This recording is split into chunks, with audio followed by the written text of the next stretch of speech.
Good morning, everyone. Welcome to the first day of CACE 2022. This is our first event.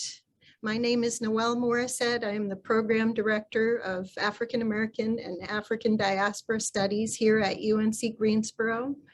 And it's my pleasure to introduce Dean John Kiss. He is the Dean of the College of Arts and Sciences at UNC Greensboro and a professor of biology. Dean Kiss is a strong supporter of AADS and continues to vigorously advocate for greater diversity in the College of Arts and Sciences. And Dean Kiss, you can take it from here and give our opening remarks. Hey, good morning, everyone. It's a pleasure to be here. I guess we're still in this virtual mode, and I hope next year we're in the real person mode. But it's really my pleasure to welcome you here to the CACE, our annual CACE conference. Just a few words. As Noelle said, I'm the Dean of the College of Arts and Sciences, which is the largest, most academically diverse unit at the university. And I have to say that the CACE program is what I would call one of our premier intellectual events every year. I look forward to the program. I look forward to the theme, and I congratulate Noelle and her colleagues for putting this together. I know they they're constantly working on it. After this one's over, I'm sure they'll be planning the next one. And they always do such a wonderful job. It's really nice to have Judge Beasley with us too. I think that's a real coup, and I look forward to her comments very much. So the AADS program, the African American African Diaspora Studies, is also, I would call, a gem in the college and in the university.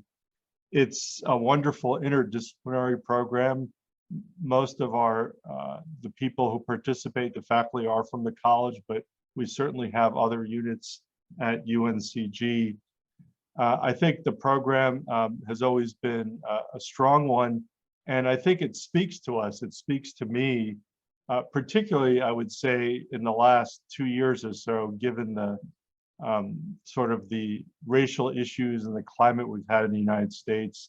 And I think I'm very proud to have it in the college, and I always feel proud to be informed by the group individually and collectively. So that's all I really have to say, is just a warm welcome. Thank you for being here. I'm pretty confident when you come next year, and I hope you continue to come to these really important events, that will be in person. And welcome on behalf of the College of Arts and Sciences and the university. Thank you very much, Noelle.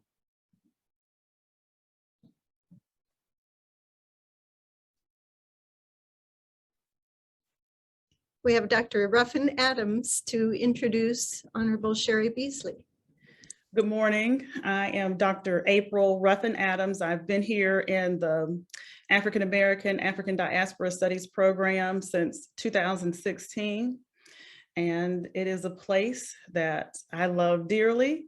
And I am so happy to have the honor today to introduce to you former Chief Justice of the North Carolina Supreme Court and current United States Senate candidate, Cheri Beasley, to the participants of the 2022 CACE conference. It seems appropriate that this year's conference theme is "And Still We Rise: Black Space Making, Place, and Community," because Justice Beasley has dedicated her esteemed career to serving the people of North Carolina, and in doing so has made space for herself as one of the finest jurists in the state. She works to make a place for herself as a politician who cares and is committed to serving the people she represents by working to ensure that public policy is created justly and public administration is conducted impartially and neutrally. She takes the responsibility of being chosen by her community to represent them on matters of great importance seriously. Space making is in Justice Beasley's DNA. Certainly, service is a hallmark of her Justice Beasley's career, a philosophy that was instilled in her by her mother, Dr. Lou Beasley, who was a social worker, academic dean, and advocate for young people. Justice Beasley has served as a public defender, district court judge, North Carolina Court of Appeals court judge, and in 2012, she was appointed to the North Carolina Supreme Court to fill the seat of our soror and another space-making Black woman, Justice Patricia Simmons Goodson. It was during her 2004 re-election campaign that I met Justice Beasley for the first time. I was impressed by her work ethic. It's not easy running a statewide campaign, y'all. I saw the way she embraced the values given to her by her social worker mother in her chosen career as a judge. And I saw her commitment to ensuring all North Carolinians are treated fairly under the law. Ultimately, I think it is a true testament to Justice Beasley's character and dedication to the role that communities across the state united to help her maintain her position as an associate justice. Her place on the Supreme Court of North Carolina was solidified with the hard-fought win in 2014. It was no surprise when, after a heartbreaking loss for Chief Justice in 2020, that Justice Beasley announced her candidacy for United States Senate. She has once again risen to the challenge of serving her community, not only her state, but her nation, with her desire to share her leadership skills and understanding of the law in Washington, D.C. To meet Justice Cheri Beasley is to see a servant leader in action. Her perseverance and tenacity could only come from a place of love for people and justice that is not egotistical or self-serving. I recently read a quote by Reverend Bernice King that says, "I've seen what love will do. Love is not weak or passive. Love implements the demands of justice. Love is gracious and gritty. Love builds hope and houses. Love is about service and systemic change. Love deconstructs, disrupts, and dismantles hate and inhumanity."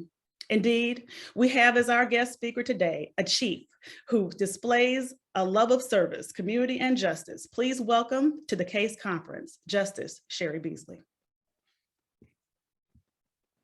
Wow, thank you, Dr. Ruffin Adams. I am delighted to be here. Thank you, Professor Morissette and Dean Kiss, and to each of you who is at this conference today. I'm delighted to be here with you. I am Cheri Beasley, and my husband Kurt and I raised our twin sons here in North Carolina.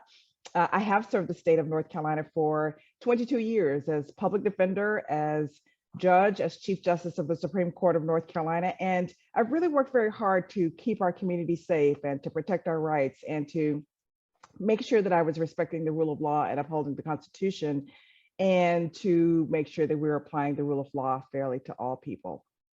And now I'm a candidate for the United States Senate. I'm excited to join you today at this conference and really do appreciate your theme today, "And Still I Rise, Black Space Making, Place, and Community." And it is something I know a thing or two about. And I will tell you, I grew up at a time where, my mom was sort of a child of the 60s. And it was a time when really there was greater, if you will, consciousness around African Americans and their achievement. It was also a time of the civil rights movement. And so much of those mores of that time really were instilled in me.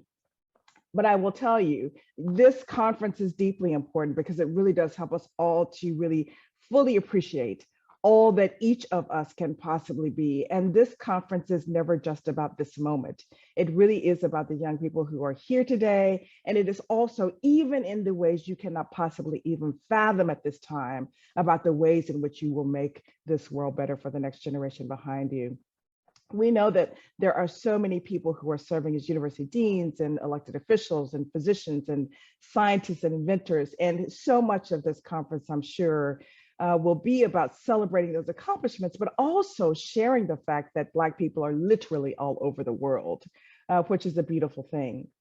And certainly it has taken brave African Americans who've come before us who have demanded space to make things better for us. And that certainly has taken a whole lot of courage.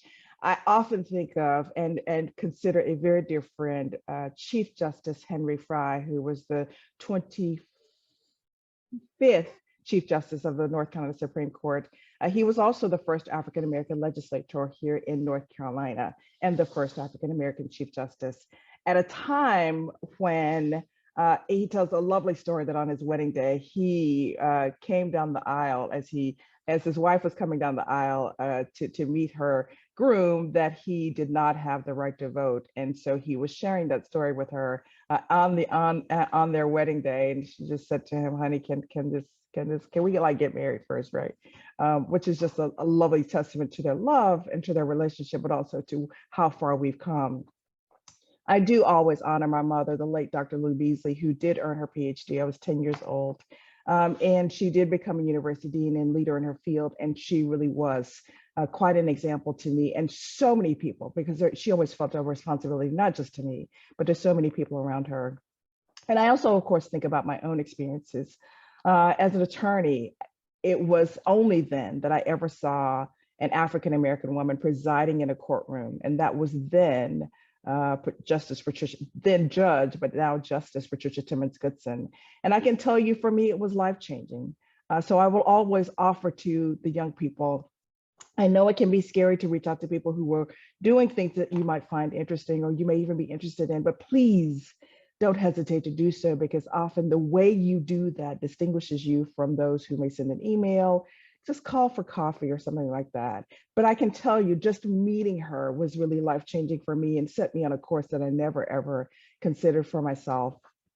It was certainly an honor to serve as Chief Justice of the Supreme Court of North Carolina as the first African-American woman. And of course, that did not happen until 2019. I will also tell you as an aside, there are no African-American women currently serving as Chief Justice in this country right now. There have only been 4 of us.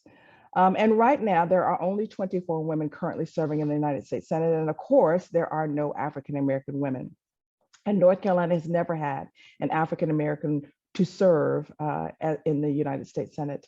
So I know it's important to have my voice on the Senate floor to lift up issues that all of us care deeply about. I know that often the issues that people in North Carolina care about have often been overshadowed, and it's important for somebody who cares deeply about the state and who's been invested in the state to lift those issues on the Senate floor. And we know it's really important that in all of the ways that we can be diverse in our institutions and in our government and in all the ways in which we live our lives, we are all better served when those institutions are diverse. We know that people create a culture around space in our communities, and having the space where decisions are made really does, it's really important that we have diverse communities in those places. And I know that there are frankly people who are still resistant to the notion. But even when we think about the right to vote in this state and in this country, there are 49 states across this nation, to include North Carolina, who are working to suppress our right to vote. And it really is important that as people cling so desperately to political power, that we work to raise our voices to protect this very sacred and fundamental constitutional right. And the thing I hope we all realize and that we amplify going forward is that people would not be working so hard to take the right away if it didn't matter so much. And so it's really important that as you think about the ways in which you impact the people around you, and you make space and you vote and you speak out against injustice and you call your elected representatives or you march, you are always moving this nation and this state forward. I will never, ever, ever tell you that it's not easy, that it's not hard, because it can be hard. But when it becomes hard, it just means we work harder. And when people try to silence us, it means that we must speak louder. And so I thank you for allowing me to be here today, because I know it's important for all of us to be thoughtful about the important roles that we play in our respective communities. It's important that in everything that you do, as you're creating space for yourself and for those around you, that you follow your dreams. And you may not, frankly, even know what they are, and that's okay. But don't be afraid to explore the possibilities around you, and to always understand that there really doesn't have to be a door closed to you. You have to be creative about how you get through the door, but please do know that there is always not just a possibility, but the more ingenuity you exercise and the more you cast aside your fear And there's nothing wrong with being afraid, but just don't let it stop you from doing exactly what you need to do. The more the possibilities avail themselves. And so I am running to be the leader in Washington who will make spaces for our voices to be heard, to raise the kinds of issues that are deeply important to us here in the state. I've never backed down from a tough fight, and I won't do that now. And I look forward to working alongside people like you to make our state better and stronger and really more inclusive. So I'm excited about being the presumptive nominee in this race. I've spent every day of my life really working and thinking about how to make the state better. And I'm excited about all that you commit yourselves to doing, to making yourselves better, but also the people and communities around you better in the state and across this nation. Thank you so much, and I wish you the very best in this conference.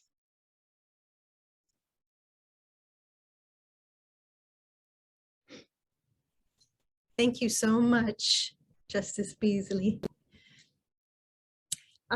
We now have Deanelle Thompson, who's going to lead us forward with a workshop on You Can Vote. Hello, everyone. Good morning. My name is Deanelle Thompson, and I'm a campus coordinator for You Can Vote. It's a pleasure to be here. I work with a lot of students and community members across the county of Greensboro, Guilford County, to register, empower, and to educate voters about like your civic right, the right to vote, and to let you know that yes, like you can vote.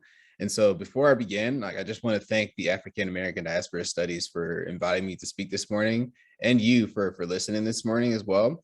Especially about a very important issue that affects all of our communities. And so we're gonna go begin here.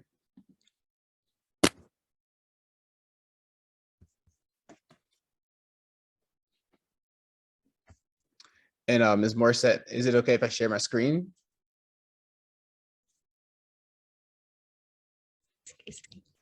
I'm making you a co-host just now. Thank you.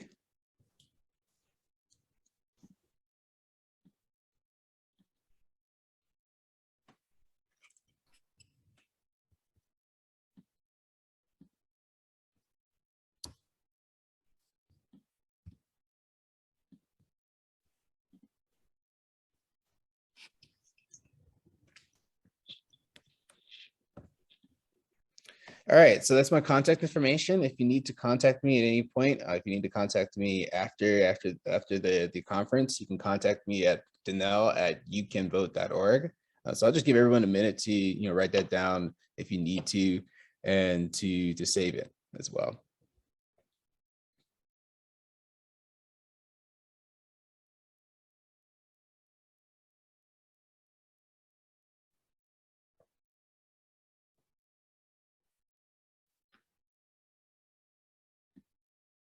All right, and so today we are going to talk about your voice, right, and your vote, because how you use it in all the upcoming elections and the issues that you will see on your ballot from this day and onward is going to be a key part about utilizing your power, the key part about taking your space, using your voice in a very multitude of ways, even just outside of voting, to get the things that you want, to do the things that you want to see in the community.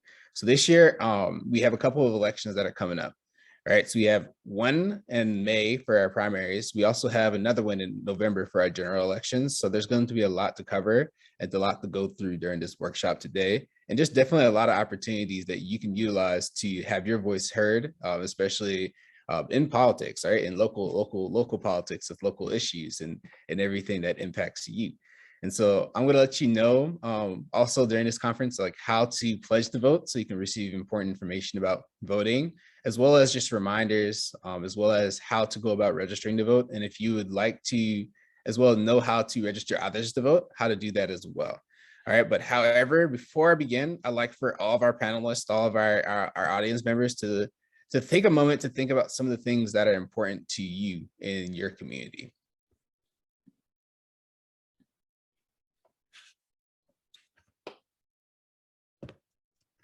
And you can do that by scanning the QR code and taking the chance to participate in the Mentimeter that we have this morning.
All right, so I'll just give us a couple more seconds to input our answers, but I do see a lot of amazing answers here. We have Black independence, mental health for school, equal opportunities, security, safety, justice, children, and equality, equity. Yeah, so awesome stuff, awesome stuff.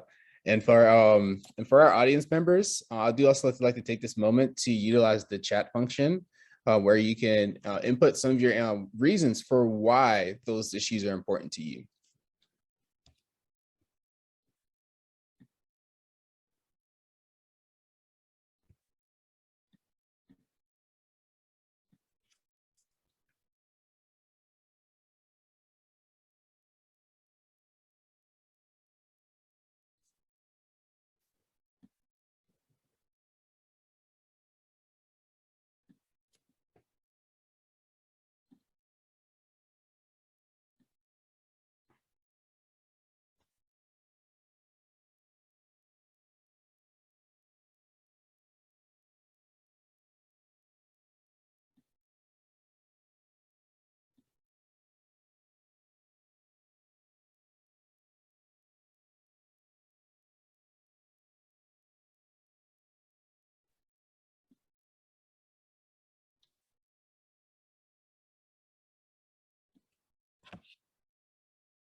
Awesome, thank you, thank you.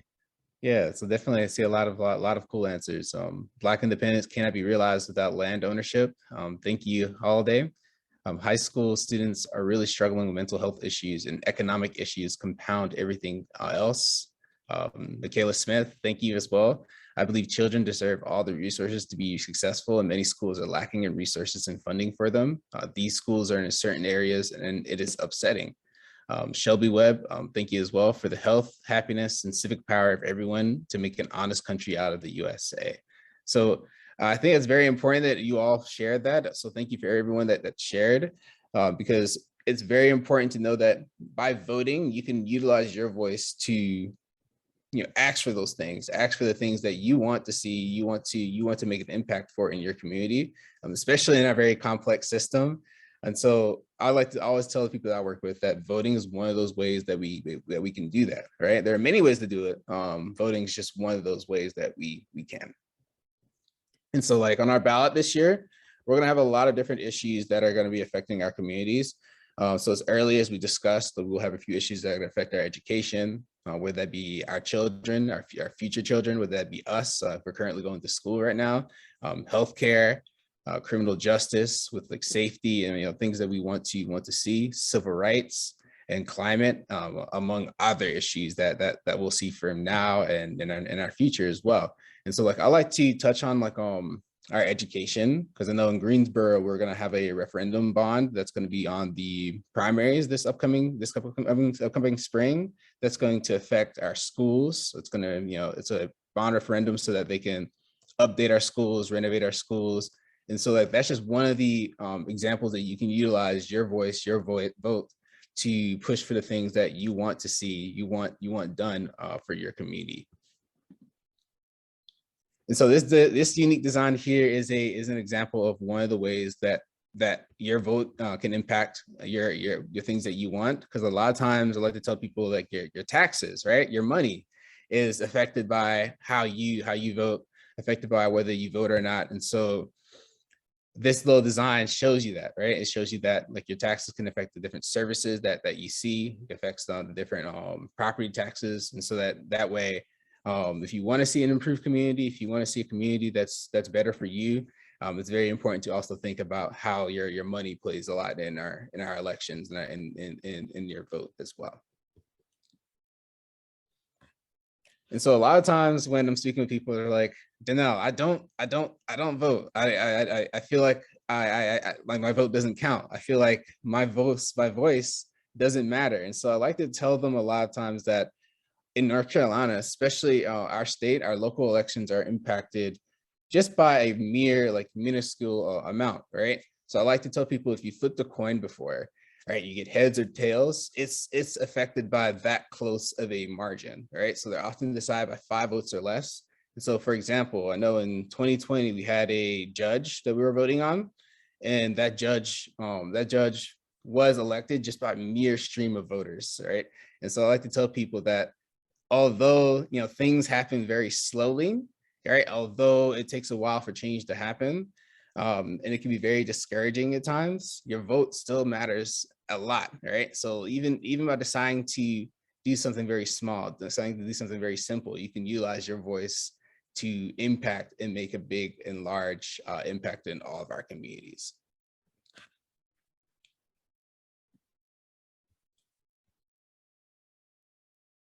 All right, and so right here is what we have is a fridge card. This fridge card tells you all the information about different dates, different times, how to go about voting.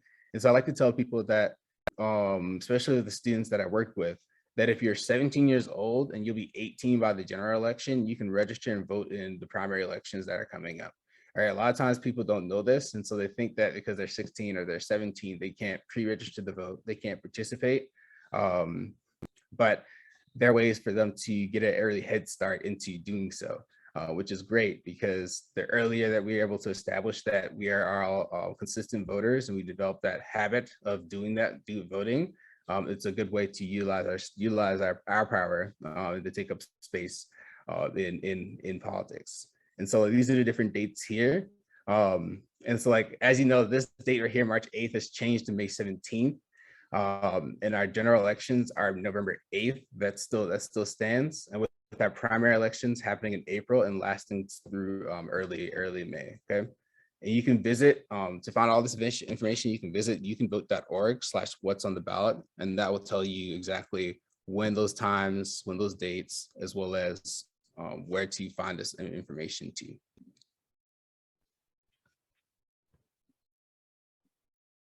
And then on the back of this card, we have information about who can vote, our eligibility. So I'll give you 1 second. There we go. All right, so who can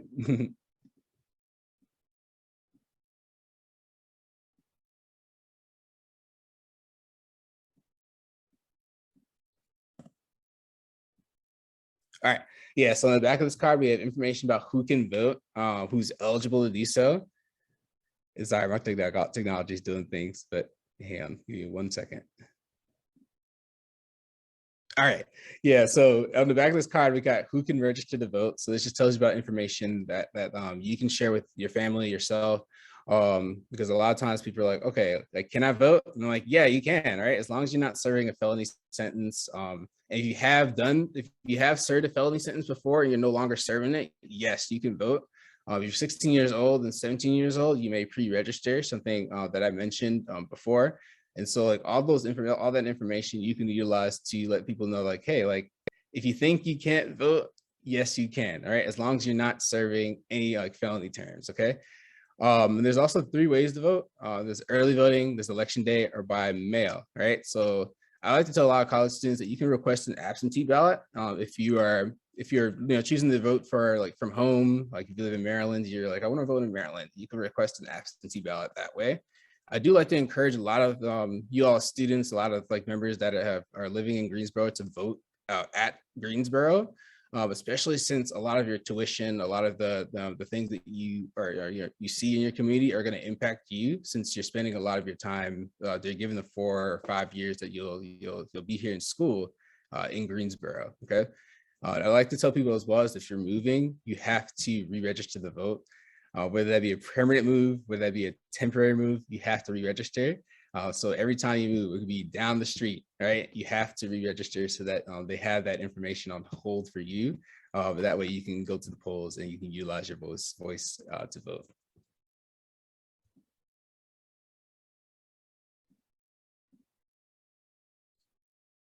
And so these are just some additional reminders. So you have to be a U.S. citizen to vote. Be 16 years old to pre-register, 18 years old by election day to vote. 17-year-olds, if you are 18 on that general election day, you can vote in the May primary. And then if you are living, you have to have lived at your residence for at least 30 days on or before election day. So a lot of times people are like, oh, I just moved. Like, I don't know if I can vote. And I'm like, yeah, you can, as long as you have lived in your residence for at least 30 days prior to election day, okay? And then not currently serving a felony sentence or probation or on parole for a felony. So as long as you're not serving any of those, you can, because a lot of times when I'm speaking to people that have, recently, been incarcerated, they're like, I don't know if I can vote. And I tell them, as long as you're not currently serving that sentence, and everything's over, you can vote. Okay. So there's just a reminder every time you move. And then I also like to take the time to go through our voter registration application. That way you're familiarized with it. Because I know the very first time I voted, I looked at this form and I was like, I am so confused. I don't know what to do with it. It looks very wordy. And I'm like, no, someone please do not show this to me, right? And so I like to take the time to just go through it. And just in case you haven't registered, just in case you are planning to re-register at any point, or if you're trying to, volunteer and help someone or your friend, your buddy to register, that way you know what the form looks like and how to go through it. And so whenever I tell people that you have to fill out this form, I tell them you have to complete it in black ink pen, all right? So all these red sections for 1, 2, 3, 4, 5, and 10, you have to fill out.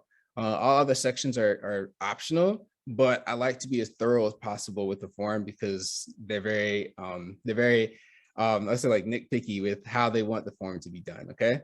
And so, yeah. So for our very first part, our section, so for here, number 1, you have to indicate whether you're qualified to vote or pre-registered to vote based on US citizenship and age. And so if you click all these boxes here, all with yes, you're eligible. If you're working with someone, then they're not eligible, they click no. The form is no longer valid. And so like you gotta make sure they're a US citizen in order for them to vote. Then 2, you provide your full legal name. So I like to tell people here that you have to provide your last, first. If you have a middle name, provide your middle name. If you have a suffix like junior, provide all of that because we want to make sure we filled out this form as thoroughly as possible so that you can be identified, so that when you go to the polls, there's no issue about, oh, like their name is wrong, like they can't vote, right? And so we want to make sure you're able to go to the polls as easy as possible without any trouble, because a lot of times, yes, like our vote is disenfranchised, right? And so 3, we want to make sure we provide your date and birth, as well as identification information. So I typically, when I'm talking to people, I ask for their birth date or their NC identification number or driver's license, or their last 4 of their social security number. I don't ask for both, just one or the other. Typically like the last 4, since everyone kind of like has an idea of what their last 4 are. And if not, then we use their like license number. And if they don't have that, we tell them like, if you have an NC ID, you can use that too. All right, so like 4 and 5 are very tricky, especially for college students, because your address is a little bit different. But for community members, you'll list your registration address. So like wherever you live, like your street name, your street number, your city, state, zip code. And I like to tell people to put your county, because sometimes, I don't know about y'all, but like sometimes I find that when I'm like looking for Greensboro, it magically takes me to Greensboro, like Georgia. And we want to make sure that we have the correct county and information there for you to make it as easy as possible, okay? And then for 5, if you, for say, like you don't have a mailbox where you live, we put the address that you live at. So say if you live with an uncle, right? And you get your mail at your cousin's house, you have to put down the cousin's house mailing address so you can get that information to you. All right, and then like these last couple sections are optional. Usually when walking through these options, I just let them know like, hey, it's optional, it's just going to be used for data. If you want to fill it in, you can. Since I'm nonpartisan, I don't typically coach them through the box 7. I just let them know like you have an option to choose whichever one you want to vote for, right? But I do tell them like during the primaries, it's very important to know that like if you're unaffiliated voter, you can vote during the primaries, right? Which is something you can't generally do during the general election, okay?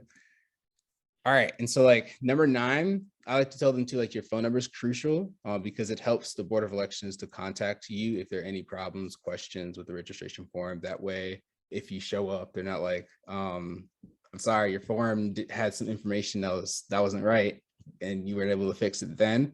And so like I tell them to put that phone number so that if there are any issues, they can call you, because we want this form to be all nice and tight for you, so that when you are voting, there's no problems, right? Because we wanted you to be able to use that voice without any issues, without anyone telling you, no, you can't vote, okay?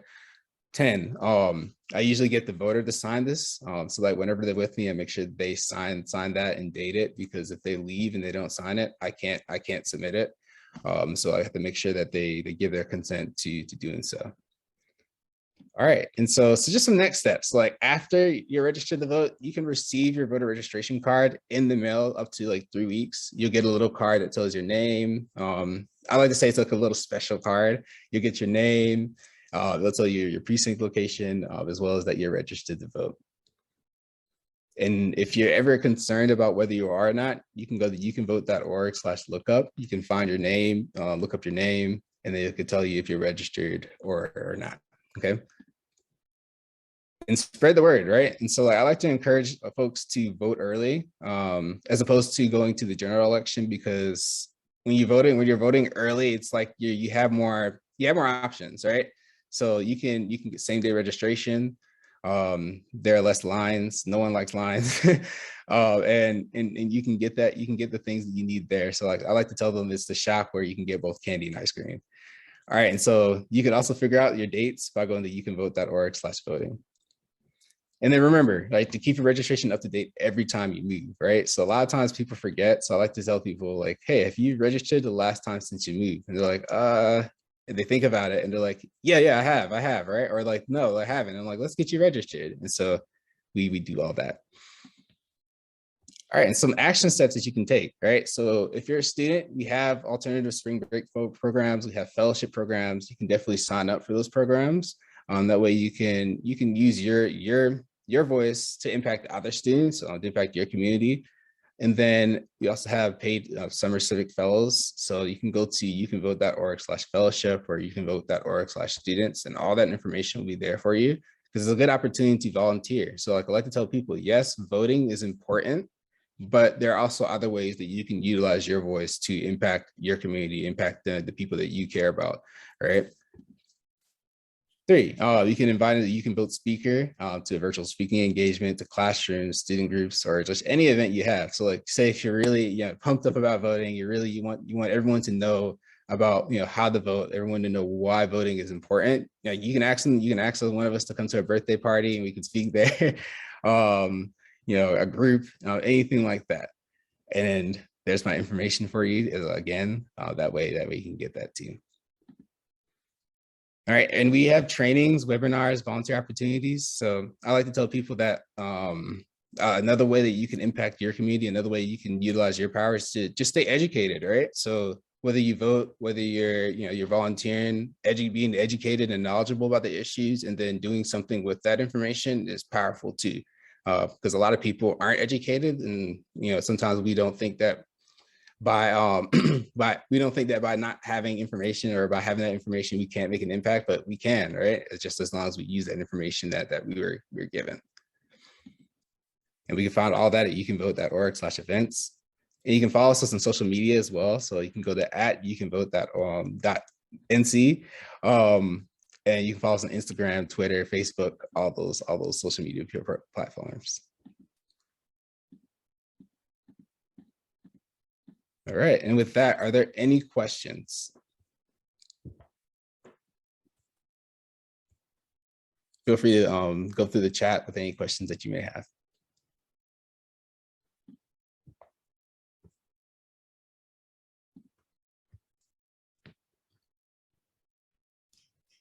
Danelle, I think Nancy Myers had her hand up a while ago. I don't know if you're still there, Nancy.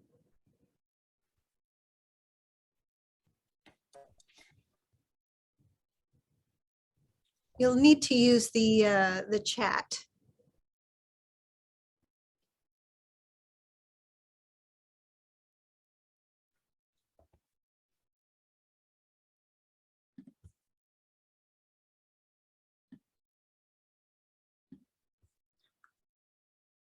Yes, yes, I can definitely come and talk to groups. Michaela Smith.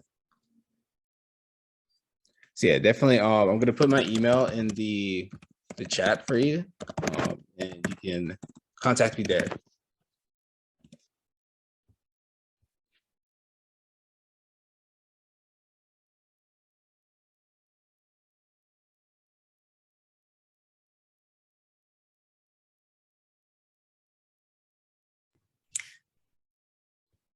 Deanelle, I have a question. So if you don't mind. Oh, it looks like if you want to answer Shelby Webb's question first. All right, so if you moved, would you fill out a different version of the registration form, or is it the same form as for new voters? All right, so yeah, good question. So like typically everyone uses the same voter registration form. So yes, if you move, you'll have to fill out a new voter registration form.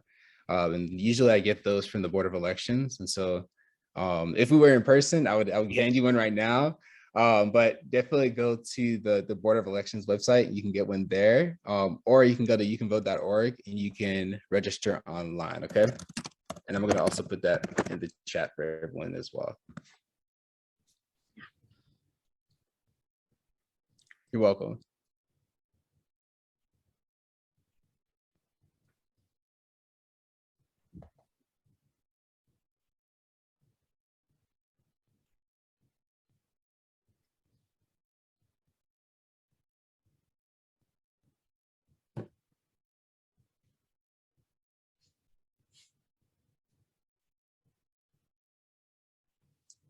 I guess my question, Deanelle, would be, this is all about civic engagement, right?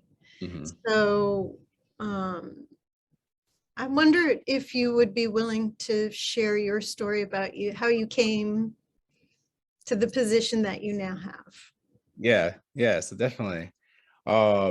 Yeah, so when I was in college, I worked a lot with like nonprofits and a lot with education. And so for me, I love the aspect of being able to like educate like youth, educate just my community members, right? And so like I thought it was really interesting because like for a couple of years I've taught in the schools and taught as a teacher and was able to teach youth, but then I wanted to branch out and pretty much like be able to teach other things that I felt were really important to people, whether that be adults, whether that be children, and let them know.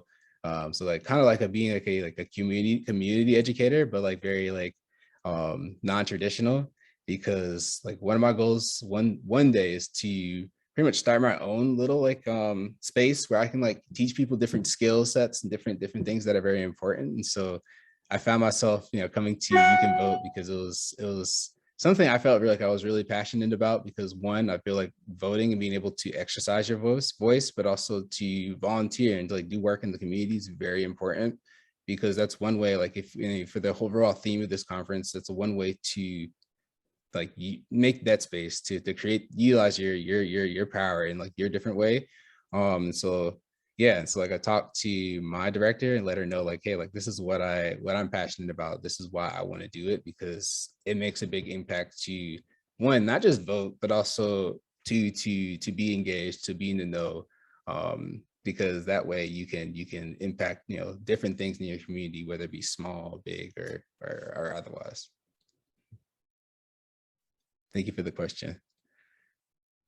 All right, so beyond voting, what can we do when our elected officials, whether we voted for them or not, begin destructive campaigns? For example, the anti-CRT campaign, which is really a campaign against discussing structural racism in America's history or currently.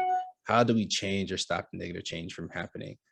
Good question, right? So I like to tell people like, yes, like voting, when you vote, it doesn't stop there, because voting is just one way, and it's very like you're saying, it's a very complex like issue, because yes, like voting is just one way to utilize your voice, but it's not the only way. So I say a lot of times like, yeah, we have to put pressure on our elected officials. We have to engage with them. So like basically, I'm not just saying like talking to them or talking to folks about it, but I'm just saying that like you have to be able to either like write a letter, protest, however you see fit doing that. And so like, yeah, like I think voting is important, but it's also there's also more things you have to do to impact your community. So yes, Shelley, thank you for that.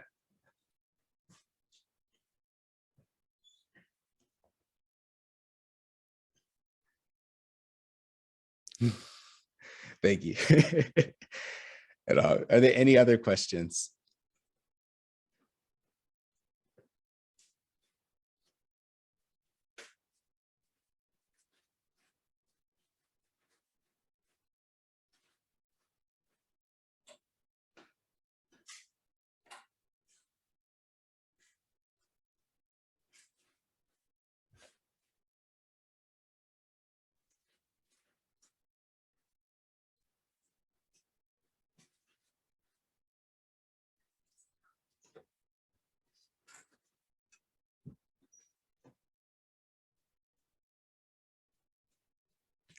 Does the website have all the dates for voting? Yes, it does. If you go to youcanvote.org, there's a tab that says tools and resources. You'll be able to look at like what that fridge card, which has the correct dates on it. Those ones in the presentations did not have a correct date on it, but they have the May 17th date for you there. And we'll also be on the lookout too, because those dates may change at some point because a lot of things that are happening. And so that will be updated as well too. So I'll put that back in the chat for you.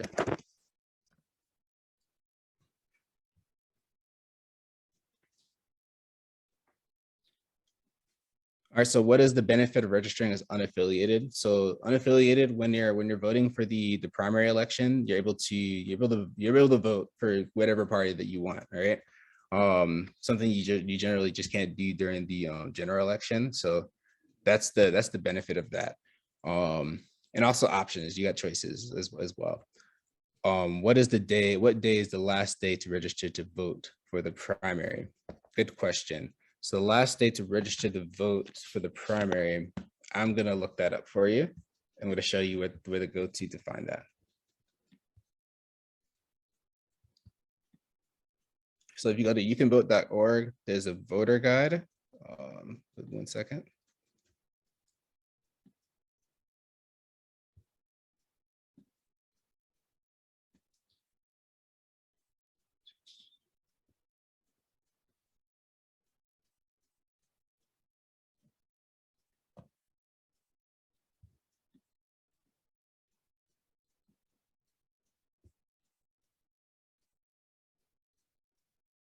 All right, and yeah, you go to the voter guide, you'll see this little fridge card.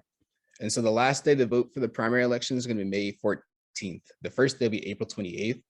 And I know like a lot of y'all going like spring break and stuff around March. So this is right after that, but it's also in a weird time for y'all as college students because a lot of y'all go back home, right?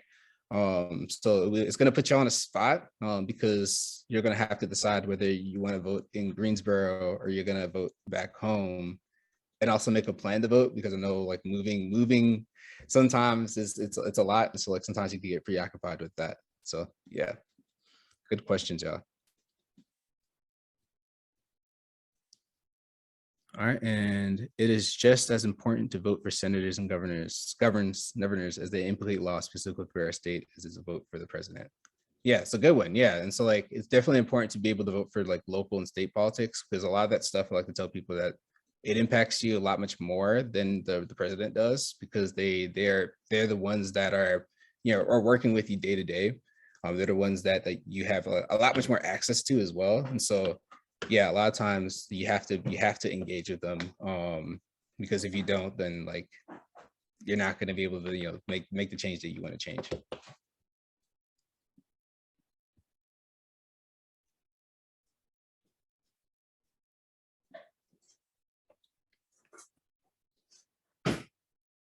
All right, I'll just take a couple more questions. If we don't have any more questions, I do like to think, one more question.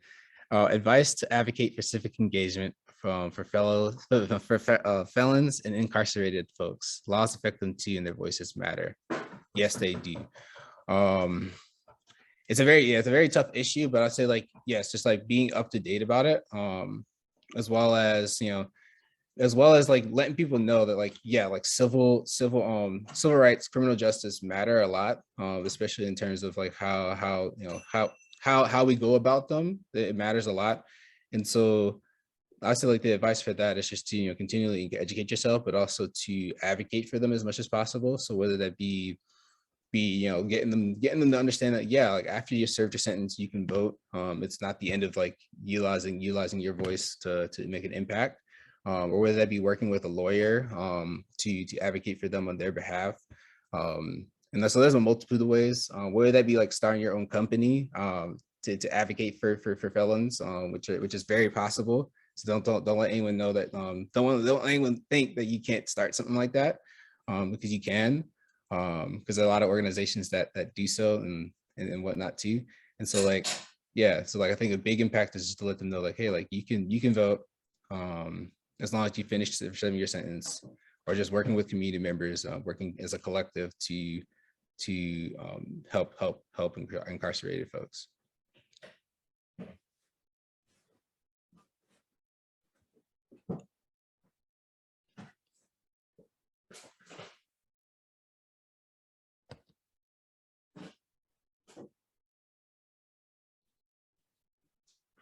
All right.